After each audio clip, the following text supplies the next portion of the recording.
Hello, I'm Eleanor Yearwood and my business is ktpworks. We work with organisations to help them understand themselves and other people so that productivity and engagement is increased. And one of the models that I use is called FIRO-B. Now, FIRO-B is a bit of a mouthful. It stands for Fundamental Interpersonal Relationship Orientation Behaviour, and it was devised by a chap called William Schutz back in the late 50s. He was asked to look at submariners, so particularly people who are working in closed confined situations. What is it about those certain people who it works fine and for others it just doesn't? And he came up with this really simple model. It's only 56 questions. It takes about 10 minutes to do online. And it looks at inclusion, control and affection. And he's broken this down into two areas around how much we actually express and how much we really want. So what is it we express to the world? In other words, what do we demonstrate with our behaviour? And the difference is, how much do we really want inside that we want to be included? So inclusion, it's all about how much do we want to belong, to be part of. Do we want to be going to the coffee machine, having lunch, going out for drinks? Do we want to be copied in on emails, being asked to go to certain meetings? Do we express that we actually want to go, but in reality we really don't? And the scoring is 0, 1, 2 equals low, 3, 4, 5, 6 is medium, and 7, 8, 9 is high.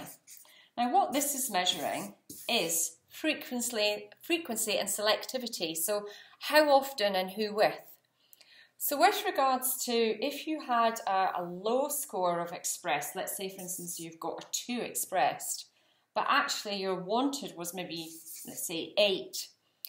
What this is saying is that you really want to be included, but you probably don't demonstrate that. You don't express that you want to be included. So typically what will happen is you won't get as many invites to things as you might actually really desire. So in which case your needs are not being met. Or let's say for instance it was the other way around. Let's say that was 8 and this was 2. What this is saying is that you tell the world you want to be included, but in reality you really don't want to go. So maybe you've got that invitation to that party and on the Saturday night you go, oh gosh, do I really have to go? I don't want to go. So if your inclusion score isn't balanced, or if it's very low or very high, if it's very low, and let's say for instance you've got a 2-2 inclusion score, if you work with people who've got a higher inclusion score than you, from where they stand, they may look and think that you're not terribly approachable, or you're a bit aloof, or hard to get to know, and so therefore they don't trust you, they're not sure where you're coming from. Or if you're someone who's maybe got a high score, or someone who's at the lower end of the score, they see you as overbearing, always wanting too much of their time and attention possibly. So by being aware of what your inclusion score is, it's really, really helpful when building relationships.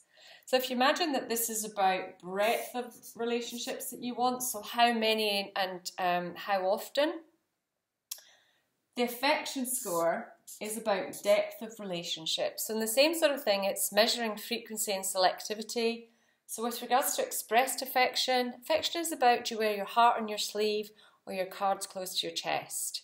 Are you someone who you know everything about everybody and everybody knows everything about you, what's going on in your life?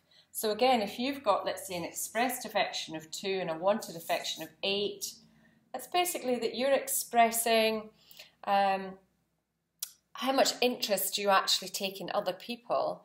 This is saying that this is quite low, whereas you want people to take a much greater interest in you and ask you about how you're doing and how's your family and what's going on in your life.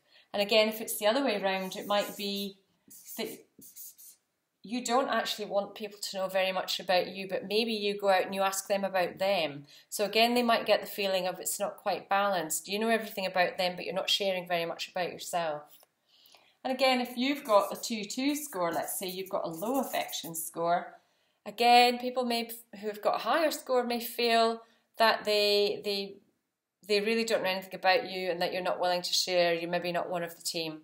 If you've got a high score, again, for people who have got a much lower score, this may be quite overbearing. It's too much. Some people find personal information just overwhelming, either that you want to know about them or that you want to tell them about you.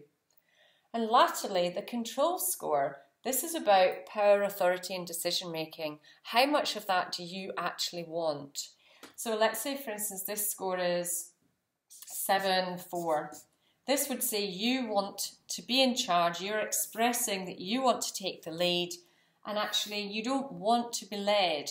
But you're possibly, with that score, you're possibly quite happy to delegate and to allow others to take the lead at times. If it was the other way round, if this score is then 4-7, that would indicate that you want to be led because your wanted score is higher than your expressed score. So this would indicate that you actually want clearly defined instructions for what you do. You don't want to be the person who is in charge. There's a lot more to FIRO-B, but hopefully this has given you a quick insight. Please let me know if there's anything else I can help you with. Thanks for watching.